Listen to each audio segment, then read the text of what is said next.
Track wrestling here in Waverly, Iowa, the first girls state tournament with Jess Philippus. How happy are you to see this happen today? Oh my gosh, ecstatic. It was hard to, honestly, to not like tear up a little bit when they gathered all the girls for the picture. Like this is everything we've hoped and dreamed for these girls. This is our first step towards all our itty bitties having their place on the mat as well. So, how hard was it to get to this point? Extremely hard. So what a lot of people don't know is, well, all these states around us are sanctioning. Iowa's the only state in the country that has two athletic unions. We have a girls one and a boys one. So that's been our biggest barrier, is who would handle it, who would take it. Obviously the boys side knows wrestling.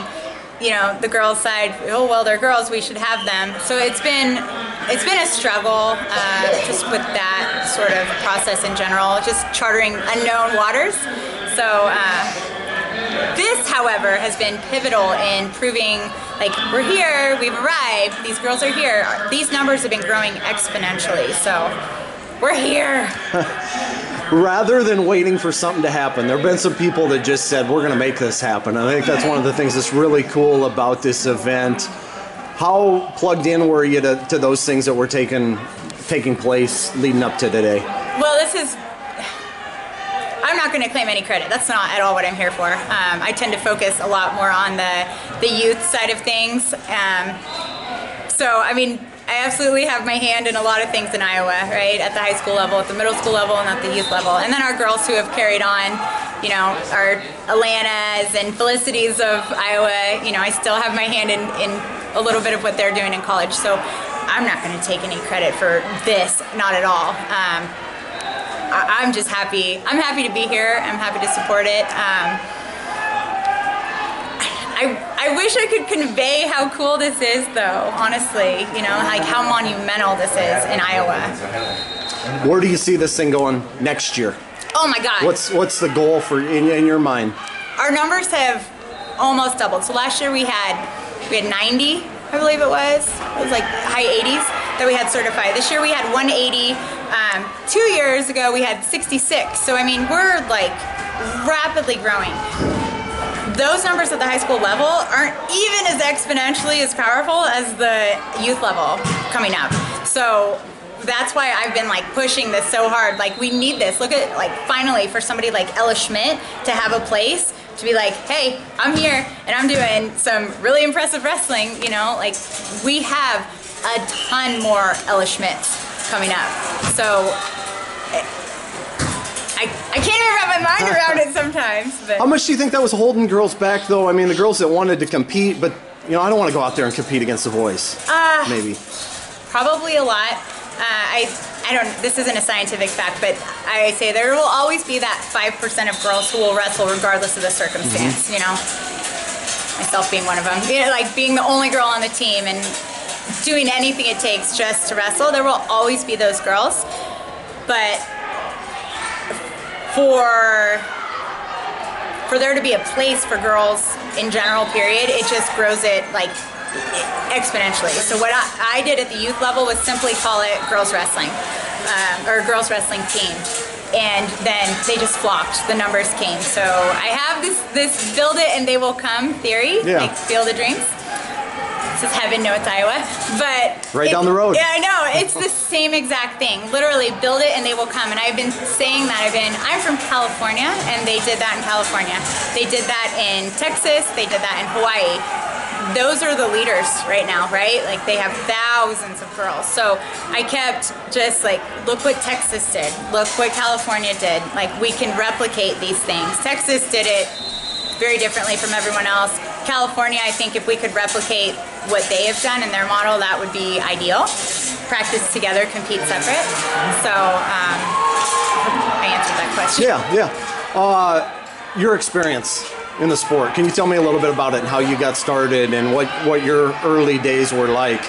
So I started wrestling in 1997, and I just went out for wrestling on a dare. Really? Yeah. What was that? They had never had a girl make it a full season. So I was like, I don't even know what wrestling is. I wasn't athletic even really. And I was like, I'll do it. I don't know what it is, but I had enough just like pure sass in me that I was I'll try it. And it was terrible in every aspect. Like, I didn't know what I was doing. I lost. I won 2 times, like the whole freshman year. I got my butt kicked. The coach wouldn't even talk to me or acknowledge my presence. It was all around a really horrible first, get your feet wet experience, but those like 2 times I won were enough for me to just like, this is the greatest thing ever. This is the greatest sport ever. And I was terrible, but I asked my coach what could I do to get better, and he was like, go do freestyle and Greco. Go try it. And I came back and it exponentially improved everything about my wrestling game. So by my junior year, I was an All-American at the senior level, and my senior year, I was recruited for Missouri Valley College, which was the first women's program in the country. So. To see what it's become now, how much pride does that give you? Oh my God, I joke about that I don't realize, I guess, a lot of times that I'm a girl until I see stuff like that, like just 95 girls on a mat for the first ever state tournament in Iowa, stuff like that I tear up at. When I see 8-year-olds exhibiting high-level technique, when I see 11-year-olds who have outside singles way better than me, rival any college athlete, like it literally brings tears to my eyes, and I just, you can't put into words to the gratitude, the awe, just the sheer, like, we're part of something much bigger than ourselves kind of huge impression. Sally Roberts, who owns Wrestle Like a Girl, she's a couple years older than me, but we were part of that first wave of pioneers. So to get to see all these states being sanctioned and little girls getting to wrestle at itty bitty levels, and exhibiting high level technique at that, is just like, we've arrived. We're here, and we're now impacting not just their little lives and their athletic career, but like, we're impacting America as a whole. And so that's pretty darn cool to see. I always say, like, I'm not out here like raw girl power. That's not what I'm doing.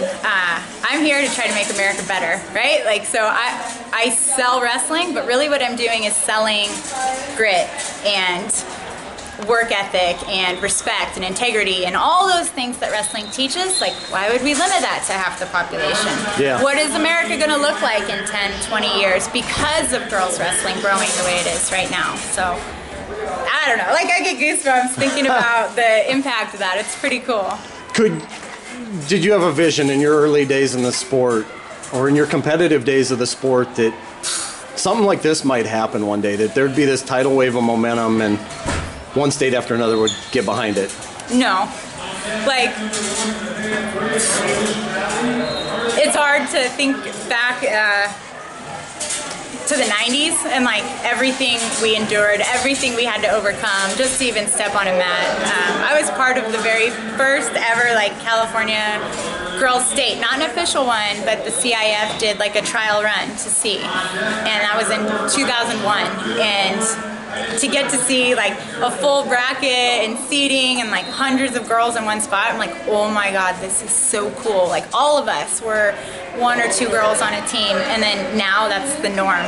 And now here we are in Iowa doing the exact same thing. Like, when I go compete internationally, I wear an Iowa shirt and people are like, oh my God, have you been there? I'm like, I live there, like, Iowa is the heart of wrestling. And not just in America, but obviously internationally. And so for us to make this huge move, it speaks volumes about where we are in the sport, locally, nationally, and globally. So, what does sport do for you? What hasn't it done for me? Like, what hasn't wrestling done for me? Honestly, wrestling has given me everything great in my life. Every single thing. Every opportunity, every door that has opened for me has been because of wrestling, because of the lessons that wrestling has taught me, because of people I've met because of wrestling. It's given me my kids. It's given me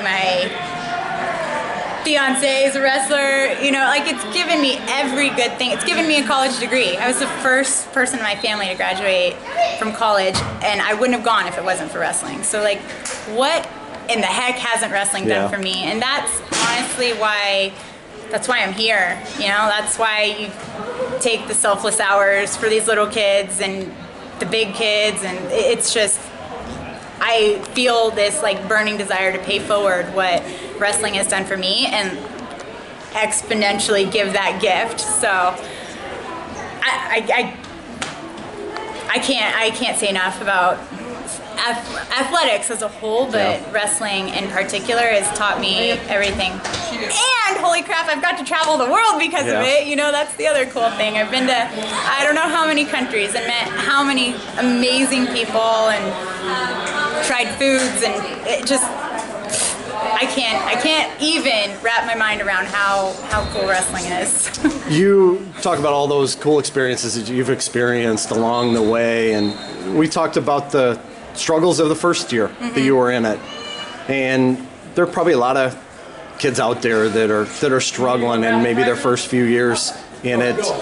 You stuck it out. You said that like winning a couple times really kept bringing you back, but how close were you to not making it through that first year, and what kept you going? I think wrestlers all have this common thread, which is why my little 8-9-year-old girls and I get along like this, and my 18-year-old girls and I get along like this. You know, we have this like, no, that's not gonna happen, or no, like I don't care if I'm losing and losing and losing, like there's still something inside me that's like, I think I can do better, I think I can do this, or that I want to prove somebody wrong. That does a lot for me, motivationally speaking. I don't know if that's good or bad, but it always has. So I think to anybody struggling with adversity as a whole, boys or girls, but I can speak to girls a little more in particular. If you're addressing any adversity, any being unwelcome, any of that, like I always prided myself on how much more I had to do just to be able to step on the mat and earn that respect. Boys are just sort of given that respect. I earned my respect from my coach, and you know, 20 years later, I still have his respect. So it's okay. Don't complain about it. Don't say it's not fair, because life's not fair, right? So all the hard things that wrestling teaches you, I promise you can apply them in life. So if you're struggling with that now, just know, like, it will all be worth it one day, and you can overcome anything, absolutely anything that you set your mind to. So, you know, I was underweight my freshman year, I was a girl, I wasn't welcome, I was not good at all, and I overcame all of those things, and then here I am today, so. Awesome. What kind of things did you do to earn that respect? I kept my mouth shut a lot. I begged my mom not to complain to the school. I don't know if these are advisable or not, you know, but I got to practice early every day, and I mopped the mats just to like kiss up to the team leaders, not the coaches, but my peers, you know, like the juniors and seniors. I brought cookies. I was like, here's the deal. So if I'm gonna make them like a girl being on the team. So for like Valentine's Day or like big meets, I would make like little snack bags. Like I would bake them cookies, and I'd like throw a little orange in there or whatever, and like I made little baggies for our trip home, or for, you know, after weigh-ins. Like, and then after that, I was like, oh my god, it's awesome having a girl on the team. Like our mops are our mats are mopped nicely. Like she brings us snacks. Like I sort of like ended up being like the mother hen, you know. So I went from being absolutely unwanted to being one of our nominated team leaders by my senior year. So that to me was cooler than any stop sign I won, than any medal I won, than anything like that I earned my peers' appreciation and respect. That was everything to me. That's great stuff. Anything else for us?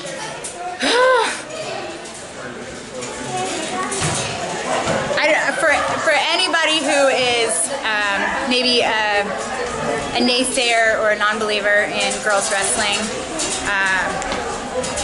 I would like to present the question, why limit wrestling and all of the positive attributes to just half the population? So I think we can collectively agree that wrestling makes America better, so why not, right? So why not embrace that for the girls?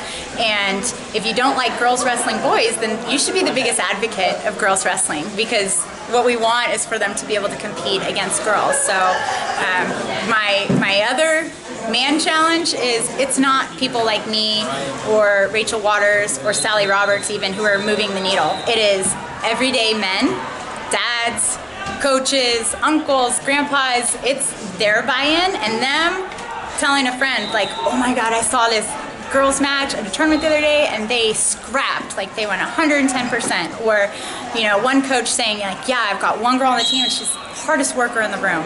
And telling other coaches that, you know, getting their buy-in is you guys will move the needle. So that's my man challenge, is if you believe in girls wrestling, if you love wrestling, then tell a friend, tell another male friend about how amazing it is, something that you maybe overcame mentally about it. And, you know, if you've got a little person or a high school girl, like, refer them to a club or a high school. Thanks so much, appreciate it. Absolutely.